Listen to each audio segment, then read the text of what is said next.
My name is Kim. I've been asked to talk about what's next in esports. My qualifications for doing that is that I've been working in esports for a very long time. For 8 years, I ran marketing for a peripheral company called SteelSeries that was entirely focused on esports. I then joined CBS Interactive, where I started their esports venture. And for about a year, I took care of growth and engagement on GameSpot. While most of this is sort of looking forward, I wanted to just take a little moment to explain where esports is right now and the history, and why I think this will be one of the biggest forms of entertainment in the world going forward. Esports is 18 years old. It started in 1998, where 78 people won money. Back then it was in Quake and in StarCraft. Up until now, 30,000 individuals have won money playing esports. In the history of esports, 30,000 people have won money. The prize money has developed over year over year, and tremendously, and you can see the growth curve here. We're gonna probably end up with less prize money this year than we've had the previous years. And when you see this, we're nearing $247 million total paid out, almost $250 million. In the last 18 years, that's what the graph looks like. And if you look at the prize money development over the last 4 years, you can see a significant portion of that money has been distributed over the last 4 years. This is one of my favorite slides. This is search volume. This is what I would consider esports, interest over time. To put this into perspective, I won my first championship in 1995 in Doom 2. And the reason why I won was because I was the first person to use a mouse. None of my competitors used a mouse. A year later, I won again because I had figured out splash damage, one of the bigger advantages of using a mouse. In 2013, something awesome happened to esports. We entered what I called Media Darling Phase 1. There were a number of things that took place for the first time. The first stadium event took place in the US. It sold out in less than an hour. And that was probably the most transformative event in esports history. I was working at CBS at the time, and most people treated me like basically a homeless person that somehow had wandered into the office. Everyone there is focused on normal gaming and the release cycle of the games industry. I was the odd child who was focused on esports, and no one really paid any attention or gave me any development resources. That changed that day that Staples Center sold out. It also changed the press articles. If you look at the interest here, I would say press articles probably 10 or 11x what we had seen coverage of esports before that. So as I said, LL Staples Center changed everything. It put esports on ESPN. It was also the first year where ESPN started broadcasting esports. And the bigger mainstream media in the US really took over and started covering esports. That was esports where we are now. Now let me look a little ahead. My presentation is focused on 3 things, on 3 audience groups that I think are about to enter esports. The sports audience, kids, and then after that, everyone. Esports started in 1998. That means that if you're 18 years old today, you have actually never been alive in a world where esports wasn't a thing. Think about that. I'm 41 years old, so half of my life I have never known competitive gaming to be a thing that you could actually do. If you're 18 years old, you've never not known that world. And if you're 18 or 17 or 16 years old, what's the difference between an athlete and an athlete? I don't think there is one. One of these people play a fighting game, one of these people play basketball. They're both sponsored by Red Bull. A stadium that's full of esports and a stadium that's full of soccer fans look roughly the same to me. Fans, they also look roughly the same and weird to me. Some people dress up, some people use colors. And the way we consume esports has also changed the way we consume media in general. Esports is primarily consumed to stream, that's interactive. TV is a passive form of entertainment. I want to equate that to my parents. They listened to music on vinyl. I watched music on MTV when I grew up. Both the medium changed and the way I consumed the form of entertainment. Speaking of MTV, there's a reason why esports is growing and sports is declining in many areas, and that's because a broadcast platform like television is not what hooked the audience that is into esports or the sort of the younger generation today. The big question in the media for the last 3 years has been, is esports a sport? A number of smart people at ESPN and other networks have had a lot of opinions about that. When I worked at CBS, I tried really hard to get esports into CBS Sports, and they didn't want to touch it. They found it dirty. I will also say that I don't think it matters anymore. The next 3 years, when we're now entering what I would describe as media darling phase 2, I think the question will go away. Is esports a sport won't matter anymore? How many of you know someone, when they got an iPhone or they saw the first iPhone, they were like, I will never use a phone that doesn't have a keyboard? I had a number of people around me who had that viewpoint. And I think esports is becoming a keyboard on an iPhone. It's something that 5 years from now we'll look back on and not even think about the fact that we used to have a certain viewpoint about what esports was. Why is that? Well, this year, 13 sports clubs, over the last 2 years, 13 sports clubs are entering esports. And I think, I heard someone smart from EA the other day say something that they didn't have an esports game. I think FIFA is about to become one of the biggest esports games in terms of volume and in terms of mass reach. Especially when you have these sporting clubs that are entering the space, that will most likely recruit FIFA players first before they spread out into other games. To put this into perspective, the esports industry is expected to do $463 million in revenue. That's the entire industry.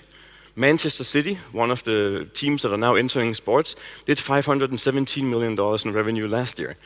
We're now looking at players that are entering esports that is bigger than the industry itself. I took the social reach on Twitter and Facebook for the 20 teams that form League of Legends, LCS, in North America and Europe. And then I looked at the 12 sports clubs that I just showed you. The reach of those sports clubs are 74 million, whereas we see 9 million on LCS. I'm aware of 3 different Champions League teams that are right now looking at esports, and another 15 sports clubs on top of that. Next year, I will project that the social reach of sports club alone will reach 200 million. This is the biggest influx of new audience to esports in the history of esports. So we'll definitely see an accelerated growth curve. Search volume, the interest in soccer is relatively flat. I now compare that to League of Legends. League of Legends was released in 2009, and you can see a massive interest compared to soccer. The reason why I highlight that, this is ad spend on membership recruiting for US sports and health clubs. There's a dramatic decline in 2013, and I think if you're not spending money on recruiting for your sports club, it's either because you have enough members or it's because no one is signing up. And this is search volume. So the interest in soccer clubs is just slowly declining over time, and I think this is one of the first symptoms of an erosion of soccer. This is the most popular sport in the world. I think we're seeing an erosion of body sports, where a new generation will grow up and naturally be inclined to be more interested in mind sports. Let's look at soccer and League of Legends. Soccer was invented in 1863, League of Legends in 2009. It's a team-based game. They play on the same map, the same arena. That doesn't change.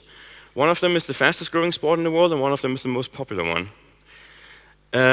Why is this important? I think if you're part of an esports native digital generation, look at soccer. It has 3 data points on the screen. It has the names of the teams that are playing, it has a score, and then it has a timer. And they didn't even get the timer right. The timer is counting up. It should be counting down to give you some sense of urgency. It's not important how many minutes have been played. What's important for the metagame is how much time is left. Compare that to League of Legends. You have 200 data points on screen. 200. I think the reason why that's important is because, and I know you guys can see that, I apologize.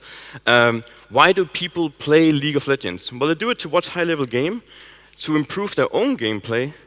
They watch it when they can't play themselves, and for different experience, and for social aspects. The first 5 out of these 8 reasons has to do with your own ability to master the game. That's why you watch esports. I compare that, I asked the same question to 200 people about why do you watch soccer? And I guess, again, I apologize for the text being so small. And most importantly here is like people are watching soccer to be entertained, for a social aspect, and to support a team and a player. Support team and support player was the last on the list of why people watch esports. They do it for their own benefit. They do it for their own skill level. 103 million people play League of Legends every month. Riot just released that number. I've taken the numbers of monthly active users they have released over the last couple of years. I will say there was no number released in 2005, so I took an average. I apologize for that.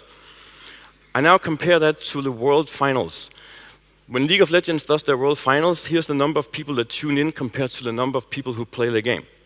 I'm going to predict that we will see the biggest Worlds Final this year.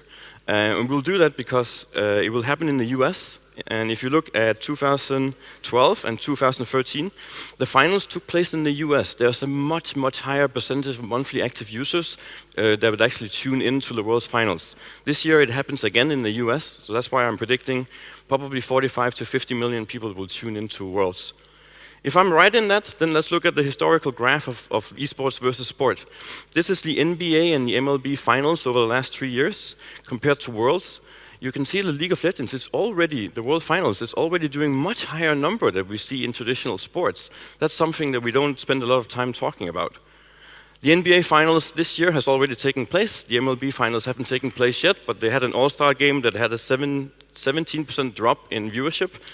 I think there's a good chance that we might actually see a massive Worlds event this year that will be twice as big, or as big as the MLB and the NBA Finals combined. This will be a milestone in esports, and it's only 24 days away. So, Media Darling Phase 2, I believe that the sports club are local media darlings themselves. They are experts at generating local press and local activities. Esports is global right now. There is almost no local component to esports that's worth talking about. I think we're about to see that thanks to the sports club. Now let's talk about Minecraft. Soccer versus Minecraft, interest over time. This looks familiar compared to League of Legends. The game launched at roughly the same time.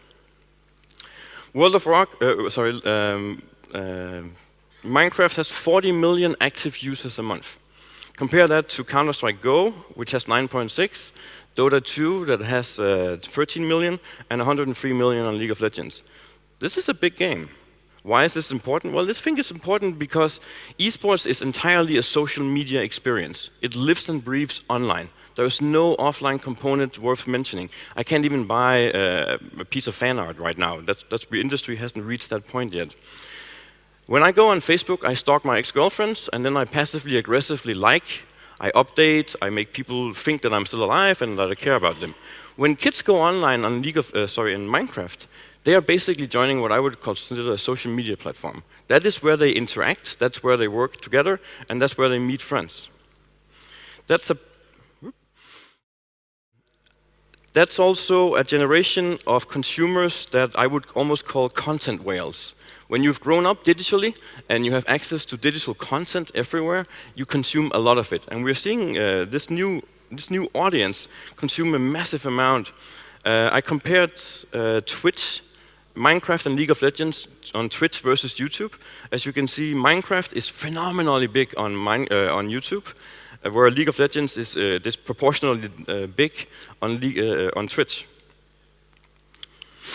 So the first social media native generation is about to enter esports now, and I think Minecraft is a perfect educational system for what the next sports fan look like and what type of content they will consume online. This is Nikas. This is my girlfriend's son. He's 8 years old. He had his birthday 3 weeks ago, and I asked him, what do you want most for your birthday? I was trying to buy his love, and I couldn't. His number one wish in the world was to be 13 years old. I was like, why? So I can play Panzer. More than anything, he wants to become a professional World of Tanks player, and he can't do that until he's 13 years old. That got me thinking. There's a lot of, the world changes a tremendous amount when you're 13 years old. You can get a Steam account, you can register on League of Legends, World of Tanks, Dota, Facebook, Twitter. The whole world opens up. In the same way you get a bike when you're 8 years old and all of a sudden your sort of physical horizon expands, when you're 13 your mental horizon expands a lot. You also see a rapid decline here, and this is why I think the Minecraft audience is really interesting. Here's a survey on what is your favorite game. is your favorite game Minecraft? And you can see that more than 50% of 13-year-olds or younger will say that Minecraft is their favorite game. We see a steady decline in that. As soon as you're basically 14 and 15, you have other games that you start considering to be your favorite game. And that's a perfect feeder for esports. We look at the biggest target groups are 18 to 24 and 25 to 34. That means that we're basically looking at the first generation of players that will graduate into esports. We've never seen that before. What do you think they're gonna? Why do I think esports is gonna be such a big suck-up feeder system for this? It's because when you're a kid, you identify with people that you can relate to.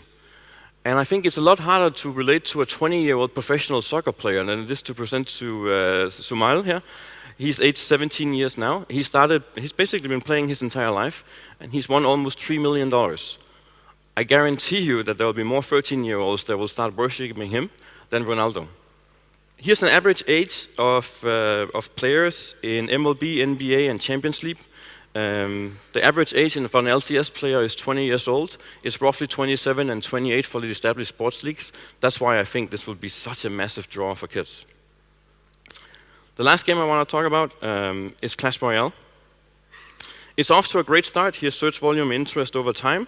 As you can see, it basically starts out almost bigger than League of Legends did, which has basically transformed esports as we know it already. Clash Royale is a mixture of a real-time strategy game and a card game. It's designed for mobile, and it already by now has 3 to 4 times the install base of Hearthstone. It's owned by Tencent, and I have a spelling error, which also owns Riot Games. That's why this is so fascinating and interesting. We have the biggest esports company in the world, which I would call Tencent at this point in time, that also owns a mobile game that was designed for esports or for online competition. Clash Royale is extremely easy to understand. You can play it with one finger, and it's not a problem at all. Here's what a match looked like. I went to the first tournament that was done. It was in Helsinki in April this year. 200 people got together. What's interesting about this is that in esports, normally when we do a look at footage, there's very little focus on the athlete's face. He'll usually be covered behind a big monitor, he'll have a big headset on his head, and it's not easy to sort of get any kind of emotional reaction out of that. When you watch sports, we see people dunk, we see people shoot, we see a lot of like facial and emotional reactions. We don't see that normally in esports. This will be one of the exceptions, I think. Why I think the game will be so popular is because I have this theory that the more you can get owned in a game, the more you get punished, humiliated, destroyed, and feel inferior, the less popular that game will become mainstream. I use Quake as an example. I started out playing Quake back in 97, 98. And when you met a really good player in Quake, you wouldn't get a single point. You would actually get minus points. That's a humiliation that I don't see a lot of people going through anymore. I compare that to CSGO that has 9.6 million active players. I think there's a reason why Counter-Strike is that more popular than Quake, and one of them is that you just hold down mouse 1 and you will usually get a kill at some point. You're not getting punished the entire time. Dota, compared to League of Legends, has the same problem, if it's a problem. Dota 2 is a way more complex game, and there's way more stuff you can do that will affect the strategy and the metagame, where League of Legends is sort of like the polished version that's easier to get into, and you can see the result in monthly active users. Hearthstone, the last install number I have is from an investor call in Q1, where Blizzard announced that it had 50 million installs. If I take the installs just from Android alone, Clash Royale will double that. Then I add iOS to that, and I think we're looking at probably 4 times the install base of Hearthstone. That's important because Hearthstone was the 4th most watched esports game on Twitch last month. That little tournament I talked about in Helsinki, 200 people, became the 4th highest viewed game on Twitch that evening. That's an amazing debut, and I think that most game developers would really wish for. What was really interesting about it was that there was 200 people in the room, and for the first hour and a half, everyone in the audience played against each other. And by then, they filtered out the best 8 players that went into the finals. Think about that. In the history of esports, or at least probably go back to the LAN events in like 98 and 97, where everyone who would show up with their computer would also participate in the tournament. But that hasn't happened since. Esports has become something completely different. And my question is, what happens when everyone can win $1 million? What will that change in terms of how we look at esports and what audience participation looks like? I think it will be absolutely massive. Remember that Supercell is now owned by Tencent, the people who have League of Legends. I think that when I look at the numbers for Clash Royale and I think what they can do, for the first time ever, someone could literally rent LA's Staples Center again, offer a $5 million prize pool, sell out 17,000 tickets, and everyone there would have a chance to win. That's a really, really real possibility, and I fully expect Supercell to make moves like this next year. And I think that will cement what I call media darling. And I think the headlines, I've sort of taken the liberty of predicting what I think mainstream media will jump on. Olympics for iPhone gamers. Buy your kid an iPhone, he will make you millions of dollars. This will be the next phase of what media coverage looks like. It will be sensationalist, but it will be sensationalist in a way that will actually benefit us. It will also open the door for an entirely new kind of human stories. This is Royale Nagal, and I'm not going to say that again. I met this gentleman in 2012 in Korea. He's from South Africa. He is a part of a local tribe where he sells those jewelry you see around his neck. Right next to the booth where he was selling this jewelry, Samsung was organizing a qualifier for World Cyber Games. And they had a really bad mobile game that he walked in. The guy had never touched a mobile phone before. And he won the qualifier and was sent to the grand finals in Korea. Stories like this will immensely change our perception of esports. And that is what I think will make esports a commonplace. And that's when I think esports will be a thing that everyone can relate to, simply because of the human stories that we'll be seeing. So the next phase of esports, as I see it, is sports, it's kids, and then it's everyone. Thank you. Thank you, Kim. That was amazing. My name is Andre. I have two questions for you. So you've mentioned about the media, right? When you were establishing the relation between, when you've mentioned the football teams and so on. How do you think the media is prepared to somehow advertise the esports? When I signed the contract with Sporting from Portugal, they held a very huge conference in Sporting Stadium, and at least all the Portuguese media was looking to that event, and it was like, yeah, we're just here because we need to cover, right? So my impression is that they completely, how to say, disregarded all that event. They were just doing their job. So what is your opinion about that? Because in my opinion, I think the media is not really prepared for that, besides the online media. So I think most journalists today offer very low quality in general. I think it's just a matter of time. I think if you look at how the media has covered almost anything that has to do with technology and new technology, they have no idea what to do. And then 2 years later, after they all look at each other and someone figures it out, and that's where I think media in Portugal will be absolutely. I saw it happen in Denmark too. Okay, the second question is, you showed a graph where there was the interest about League of Legends, right? And it drastically increased in 2016. And 2 slides after, you showed another graphic where it shows that the customer base of League of Legends drastically increased. So what kind of relation, what happens here? Because if the interest decreases abruptly, right? And then there's an abrupt increase. I think it's because less people need to search for League of Legends. They're already in the ecosystem. So I think search volume is as part of discovery. What is this thing that's happening? And then you see the graph going up in terms of monthly active users. People find the game and then they play it, and they don't really have a need to search for it anymore. Thank you very much. You're welcome.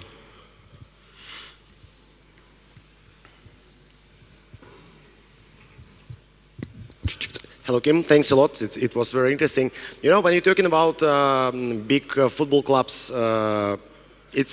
I think it's right information, but you are a little bit mistaken, because the football clubs, they are taking care only about the audience. They don't take care about esports like a kind of sports. They want just to involve people who will buy their t-shirts, who will get on the stadiums, who will buy tickets, and so on. It's okay.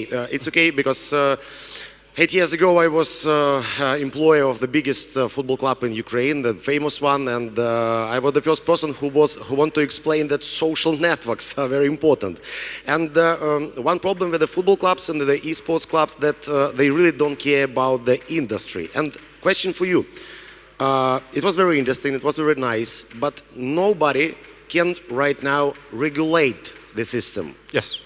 Because we have right now like a club system tournaments, we have some kind of world championship, but we have like no association, no people who can be charged, who can be responsible for something. Because I'm like organizer of big tournament, I have one problem. Yeah, I can't right now check them from the doping. I can't check. But you know, this is time that we have to do it. And so my question for you, how do you think, who can be regulator of this big industry? So I don't think anyone can regulate the industry in the same way that I don't think anyone can really regulate sports. So when I think of sports, I think of football, soccer, basketball. When I think of esports, I think of League of Legends, Dota, Counter-Strike. So they're all different publishers, different communities. I don't think most people are interested in esports. I think most people are interested in one game, or maybe two. On regulation, I think you're going to see that change for the sports club next year. I can't imagine EA not announcing $1 million tournament or even higher that will be played between these sports clubs. That would be a natural extension for how I would enter the market. And I think that will solve a lot of the problems you mentioned. Hi. What do you think is the cause for the downtrend in prize payouts this year? And what do you think about the growth? And also, what do you think are the associated opportunities that'll be coming out of this industry that don't exist now but will be in the future? So let me start with the prize money. I think we saw an overinflation of prize money last year, to be honest with you. 23 out of 25 $1 million tournaments, there's been 25 of them in the history of esports, took place in the last 3 years. That's insane, right? And I think it happened because there was a lot of people and a lot of companies. Smite did $1 million tournament, Call of Duty has done $1 million tournaments. So I think in the same way that in 2001, if you wanted to do a Counter-Strike tournament, you kind of had to put up a $100,000 prize point. That became a $150,000 prize pool. I think now we're just at this magic number where the media will latch onto something that sounds like $1 million. And you know, unfortunately, most publishers won't get enough attention if they have less than that. It's just, like you see Riot now announcing some stuff to increase their prize pool, even though they have consistently held it at $2.13 million, and they have to. I just think it's a perception issue that they have to. And sorry, what was the second question? Where do you think the market's headed in terms of growth, and what do you think the opportunities that are going to be unlocked with this growth that don't exist now? I've been saying for the last 20 years that I think esports will be the biggest form of entertainment in the world, and that's most people laugh at me back then, and most people laugh at me now, but slightly less people laugh at me. I think esports will be the biggest entertainment sport in the world. I think we're projecting a growth of the industry that will be maybe 29%. I think with the sports clubs coming in, the Minecraft generation and Clash Royale, I think we will double or triple the industry over the next 3 years. Thank you. And not him. Someone else? Just something, I think, to somebody who asked a question back there. Having spent 3 years at Riot Games, I think the answer to the question around doping and other things, I think when you're looking at esports and you're looking what it is as a form of entertainment, you have a very young industry that is putting in groundwork to establish the things that you're talking about. So you'll see that there have been tournaments that have started to look and try to regulate those particular events. And I think there was an overinflation in prize pool, but what data wasn't covered that I think might be interesting as well is what our LCS players, which is the League of Legends players, what their salaries are. And when you start to look at salaries plus sponsorship deals, plus Twitch revenue, plus prize money, you see even a larger industry than I think that's portrayed over there. So I think earlier you had a really good slide. I think it's not about esports versus sports or is esports a sport. I think it's a form of social entertainment that essentially lives in the ecosystem of gamers. And looking at it that way, I think prevents what I think I agree with Kim on is, I don't think the esports versus sports thing is a fair comparison for a lot of reasons, if that helps. I agree, but as you said before, on the right games, they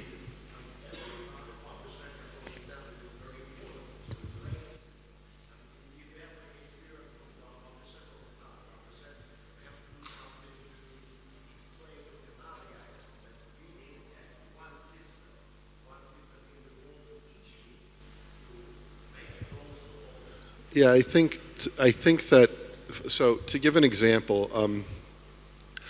again, think it's really new. So, you know, here at Wargaming, I'm the Chief of Human Resources, and I was the head of talent also at Riot.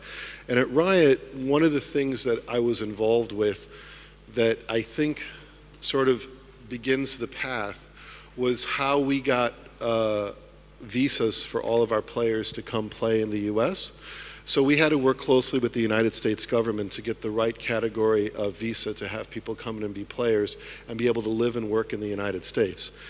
As that foundation starts to get laid, we'll continue, I think, in the growth of esports, to continue to layer more structure on top. I think what you're saying is right. The vision you're holding about having a system that's transferable from publisher to publisher and game to game would be the ideal future.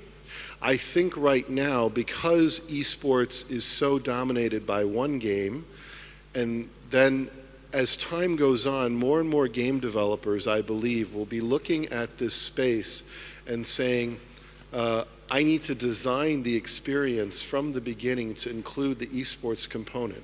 We've just started seeing that now. So I think we're still very young in the journey. Although esports has been around for 18 years, we're still very young in the journey. And as we continue to layer more and more experience on it, as the media's, you know, I think Kim again brought up a good point. The media, and I think you mentioned it as well, doesn't still fully understand what this is and how to deal with it. So we're going to see a lot of noise in the system as we try to get there. But I think eventually what you're talking about is an achievable goal.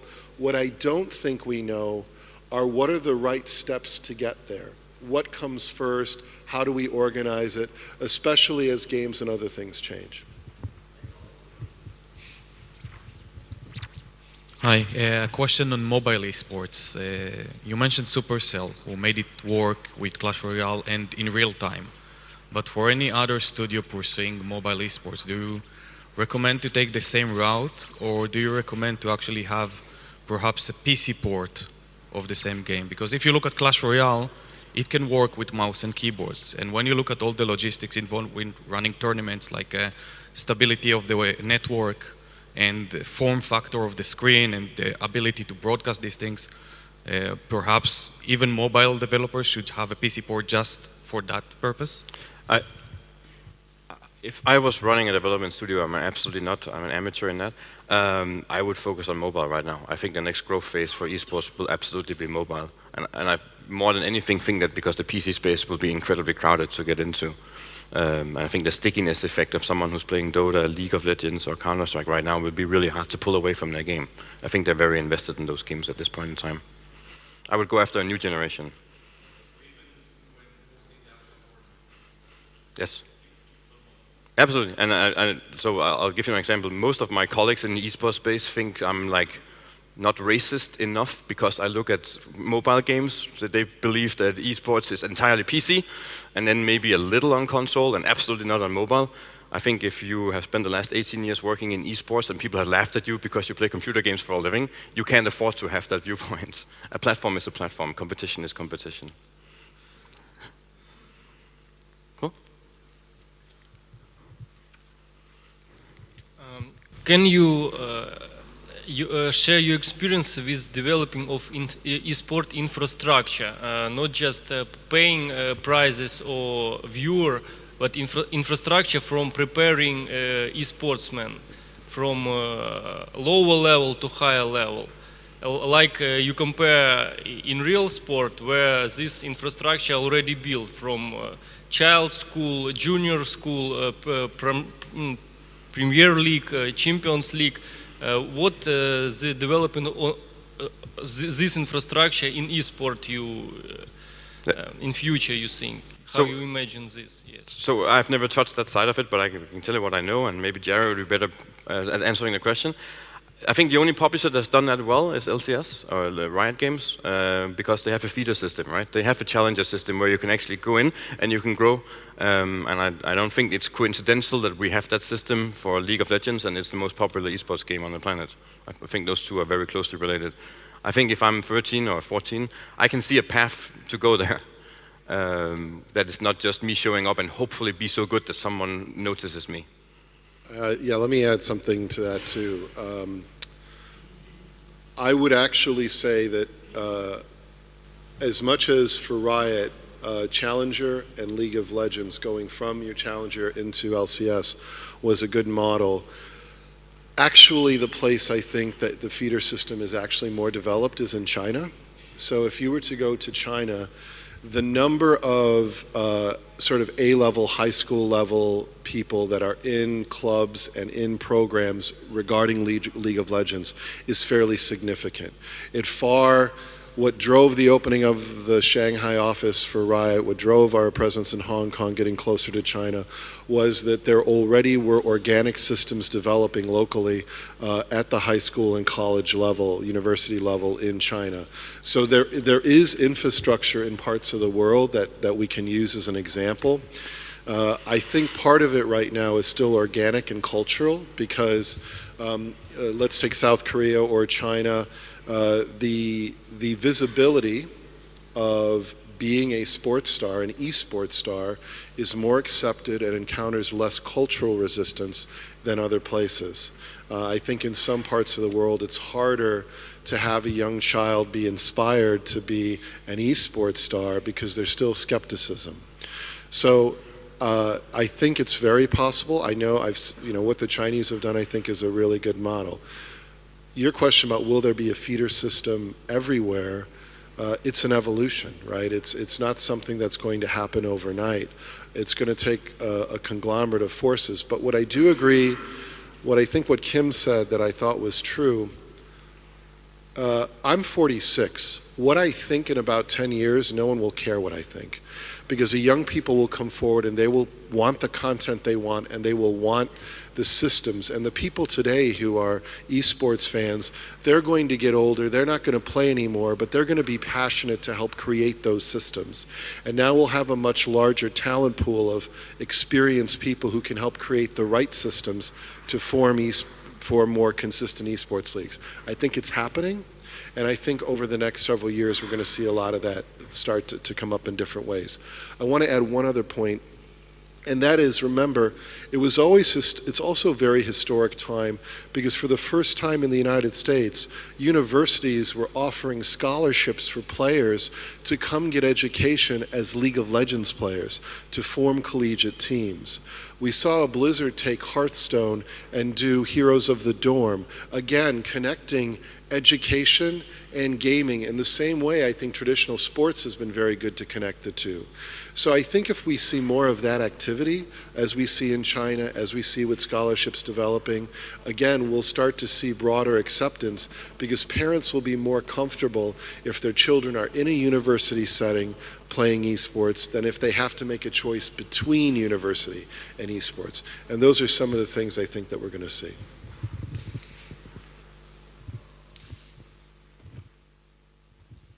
Okay. Thank you. Thank you, Kim. Thank you, everybody.